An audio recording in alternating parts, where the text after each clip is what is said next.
Alright guys, so in the last video I told you that I had fixed the brakes and stuff, and then the headlight broke. I've come to look at it because I was going to buy a new bracket, and this is how it's supposed to look. You know, a little notch over the top, nice and happy and seated, and this is where it broke. It just snapped clean off and it fell under, so every time you're trying to open it, it was folding and it couldn't hold itself up because that's like its main seating point. And I thought it was metal at first, so I just sat it back and I was going to weld it, but it turns out it's just a really hard plastic, so just sat it back in place and JB welded it. So we're just going to see how that holds up, because I really don't want to have to take all that out and look for a new bracket, because I don't even know how expensive it would be. Could be 15 bucks, could be $60, I don't know. Some of the parts are weird for the car, but we're going to let that dry and then see how that holds up. And also, something else I'm pretty excited about. Line lock. I'm pretty excited for that. I don't know if I'm gonna put that in just yet, but I've thought about, there's two ways you can put it in. I didn't actually know about the first way at first. My buddy explained it to me. You can put it on the front brake line, and you know, you can hold the brake, click the switch, and it holds the front brakes locked, so you can, you know, start doing a burnout. But also, if you put on the rear brakes, you can click the switch beforehand and it shuts off the rear brakes, so you're only using the front. And then you're just holding the front brakes, and so you can differ it, you can let off a little bit, and then you can hold it so you can move a little forward. I thought that was way cooler, so I think I'm gonna set it up that way. I've honestly never even heard of that, but once he explained it to me, it made perfect sense. And once we do that, we're gonna actually melt off those rear tires instead of just doing little ones. They honestly hold up really good. Like, the other day, you know, I had that video of the burnout, no tread came off like whatsoever. They hold up really nicely, so I'm excited, guys. It's just getting better and better. Windshields should be coming soon. We'll be fixing that. I think it's like 230 bucks. Or I think it was like 180 if I take it out and clean it and just have someone else put it in, but it's really coming together. It's just gonna get better from here. Alright, so the JB weld has dried, and it holds up. As you can see, the light is not in this one because the bracket's broken, so I have to fix that too. But it does hold up, and it's pretty sturdy. One thing that is gonna bother me is, you see how this goes down a little bit? You know, it's not completely flush like it's supposed to be, so that is gonna bother the hell out of me. But you know what? At least it goes up and down, so it's better than it was before. And the only time they're gonna be up is at night anyway, so you won't see it. But, oh well, easy fix. Alright, never mind, the JB weld did not work. It broke off as I was trying to put this new bracket in for the light to hold the light in. So this whole damn thing has to come out. I'm gonna just see if I can find a whole new bracket for this. If I really can't, then now that it's out, I'll be able to JB weld it like properly and it'll sit nicely, but I'm gonna see if I can just find a new bracket for it. God, I love flip-up headlights until you have to work on them. Alright, so I just ended up looking online to try and order a whole new bracket, and it just comes as the whole assembly together. You can't really get just the bracket. You can, of course, get just the motor and just the actual light piece and, you know, the top. But, of course, if you want the bracket, you gotta buy everything.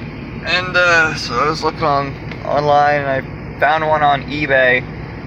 I think it said the whole assembly just without the motor, and it was 60 bucks, and everywhere else I looked was like 100 or even like 150 or something, so I ordered that. That's supposed to, excuse me, I'm still really tired. That's supposed to come in next Wednesday, and I can throw that in. I think the next thing I'm really gonna do is spark plugs, wires, and a cap, and then the line lock kit, and then probably the windshield. Yeah, I'm gonna do the line lock before I put a windshield in because that's just how I am. And then after that, we're really just about there. It's just tires, and I mean visually paint. I'm gonna paint it myself. I've never done that before, but it'll be a learning experience. I'll take my time on it, see how bad it comes out. Can't be any worse than the car already is. So we're gonna see. I was debating on what color to do. I wanted to do black. Everyone's like, oh, that looks so good in black. And I mean, I think that too. I like black cars, they look good. But I kinda don't want to do black. I want something a little else. And so I think I'm just gonna repaint it the color it already is. It's it's blue, but it's a really dark blue, so you can't really tell sometimes. It almost looks black. So I'm gonna match that color and clean it all up, and then we're gonna see how that goes. So there should definitely be a video coming up. I'm sorry, my phone sucks. It doesn't really focus, but there should be a video coming up, and probably within the next 2 months of me getting ready to prep it and paint it. But yep, I'll just keep doing updates so you guys can see where it's going. Alright guys, so I'm on lunch break at Napa, because I do delivery driving, that's where I work currently for the next week. And on lunch break, I decided to use it the best way I thought possible, and so I'm going to look at another Trans Am. After buying the first one, I just kept checking Craigslist, and there's a bunch that I saw, and I saw a white one go up, and it had been posted 2 hours before I saw it, and he wanted $500 or best offer, because apparently it's been sitting for a while, and he can't get it out of park or something, and it's got a brand new motor in it. It's got like 100 miles on it, and he's like, I just have to get rid of it because I'm not allowed to store it there anymore, which I understand. That's what happened with my 240. I had to get rid of it because I couldn't store it, so I had to sell it for cheap. So I'm on my way over there. The biggest thing is I want to make sure it's not rotted out because it's been sitting for a while and it's been on open ground. It's not in a closed environment. He said that there was only a little bit of rust on the hood and one of the wheel wells, but I'll get there and I'll be the judge of that. But if it is clean, I'm gonna go back and get it tomorrow before work, I believe, if that works out for him, and I'm gonna see how clean it is, because he said the interior was in like nice shape and stuff. If it really is in nice shape and just probably needs new tires because they're all cracked and dry rotted and stuff, if it's just like that and just needs to be cleaned up and tuned up and ran a little bit, then I'm probably just gonna flip it and use the money to put into the other car. But if it's really crappy, I'm probably just gonna take parts off of it, because as you guys know, mine is still missing some interior pieces in the middle, and the dash is cracked, so I want to see if this one is. And I did order a headlight and it came in today, but on the eBay page that was selling it, it seemed like it may have not been the right part. So I don't even completely know if it's the right thing. I have to check when I get home. But if it's for some reason not, I could take it off this car. But yeah, we're gonna go check it out and see what it looks like. It's exciting. Even if I don't get it, it's just, this is a better way to spend my lunch break than eating. Alright, so supposedly it's in here somewhere. I gotta now wait for the guy to come over and unlock it. And then we're gonna see. It doesn't actually look like it's too muddy in there, because they were saying I might need a jack if it sunk a little bit, but that really doesn't look that bad. I think it's on the other side of that white Ram pickup truck over there. Yeah, we'll see it soon. Alright, there it is, guys. I just gotta wait for him to help get it out. Yeah, it does look like all the interior pieces are in there. A little rust on the hood. It has sunk a little bit. Yeah, it looks pretty crusty on that back side, though. Oh, we'll get a closer look.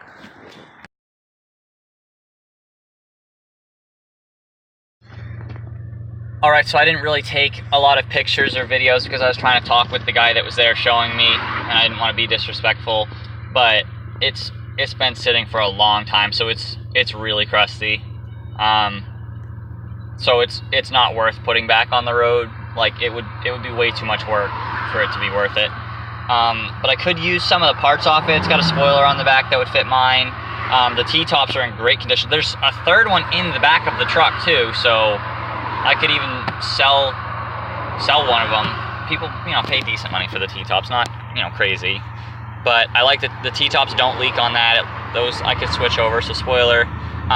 If for some reason this headlight piece that I got in the mail, which I wish I didn't order, if that doesn't fit, I could use the one off this. The dash has a tiny little crack in it, but I don't know if you've seen the videos. Mine is like split in half, so I could replace the dash out of it. I don't know if the windshields are exactly the same. It's an 83, mine's an 86. They look the same. I'd have to double check, but if so, I could, just get that old one out and swap it over. It's not really that hard, and it would be better than spending like $280 for someone else to put a new one in, because there's nothing wrong with that windshield. All of the interior on the A-pillars and stuff, that's all there, so I can switch that over. I could not get the hood open because naturally those stick, and it's been sitting for 5 years, so it was not coming up. But he said, like I said, there's a new motor and it's got like 100 miles on it. I don't know if it's a new 305 or if he tried to put something bigger into it, like the 350. I don't really know. But either way, it's worth more for the parts. So I emailed him and he wanted $500 for it, which you can't really complain because sometimes people buy the T-tops for that. But I asked if he would take 300s, excuse me. And if he gets back to me, I'm probably going to go meet him tonight in Biddeford and do the paperwork. And I'll tow it tomorrow and take all the stuff I need off it and then put it up on Craigslist for more parts, see if anyone else wants parts off it. And then probably just scrap it and see what, the scrap metal gets me. But even if I sold like 1 or 2 parts off it and scrapped it, I'm automatically going to make my money back and then some, plus the parts that I get off it. So I don't know. If he'll take like 300 or 350, I'll do it and it'll work out. But it's too far gone to see the road again. Alright, so the guy said he'll take $300 for it, and it's totally worth $300. If I had more money, I would give him a little more just because I feel bad for him, because it's been sitting for like a few years and he's paid $65 a month for a few years, so he's paid like thousands of dollars to keep it there. But those were his decisions. So $300, I'm gonna go get it tomorrow morning around 9 o'clock and take a bunch of parts off it. Alright guys, so it's been a rough start. I woke up in Standish because I stayed at my buddy's house, and so I didn't get that much sleep. I mean, he did some cool burnouts in the morning, which made it worth it. But got the trailer on the back of the truck, went to go get the Trans Am. On the way over, someone hit the trailer. I got real pissed off about that. But as I was driving, I found a spot where I could pull over like half a mile down the street, and they just went right past me. So if they don't care, then I don't. And then I get over to the car, and I don't know why I didn't really think it through. I came by myself. Didn't really bring anything except my truck, the trailer, and a strap, because all I was like concerned about was the car being stuck in the ground. I was like, oh, I'll just hook a strap to the back of my truck, pull it out. But my dumb ass didn't really think of how I'm supposed to get it on the trailer by myself if the car doesn't start. Those things are heavy. I've tried pushing them before, so I don't know, I drove all the way over here to do that. But instead I just called AAA and I was like, look, can you guys pick this up and just drop it off at my buddy's shop? So that's what I'm gonna do. I get like three tows a year, I think, with AAA, and I never use any of them. So, which brings me to another point. I might need to use one because reverse keeps shitting out on my truck. So I think the transmission's starting to go again. And this transmission only has 24,000 miles on it. Yeah. So we'll see the adventures that are to come.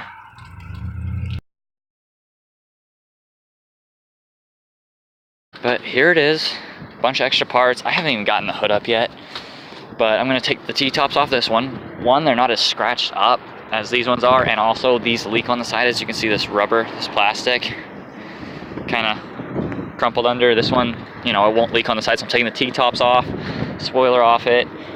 Some of the interior pieces, this seat's got a little rip, but the dash is really nice. All the pillar plastics, mine doesn't have. Gonna take all that and just slowly start to move stuff over, honestly. Make one nice car out of two. But, here's the new one. There's a rip in the seat, but not half bad, honestly, compared to mine. I mean, we got a seat cover over it, but there's the back seat. Under there's a little bit of sin. So, my dash, horrible. See, plastic's all missing. So it's gonna come together. I'm excited.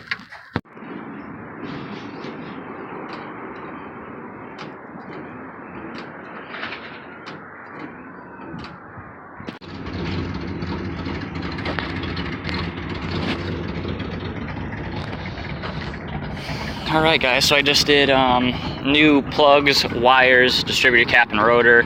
It seems like it's idling really low, but it runs a lot smoother. I just took it up the road. There's massive exhaust leak, as you can hear.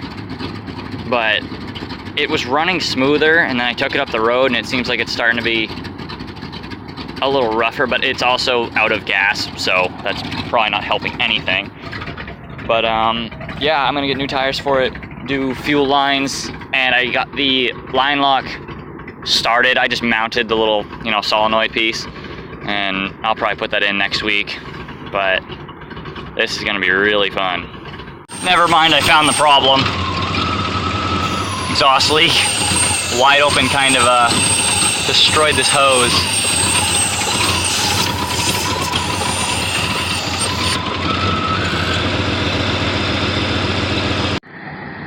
All right, sorry about that, guys. I had gone for a ride and it was running great, and then I went around the block and came back. It was running like trash, and I didn't really know why. I thought it was because I was kind of running low on gas. I figured it was just running out, but a vacuum line had popped clean off, and it was just kind of corroded and crappy on the end, so I just cut it and filled it back on there. But man, does it run so much smoother than before. It's a little rattling. I don't know if you can hear that. It's just something in the motor. Not in the motor. It's not bad. It's just something jiggling around that I gotta pinpoint and fix. But man, it runs so much better.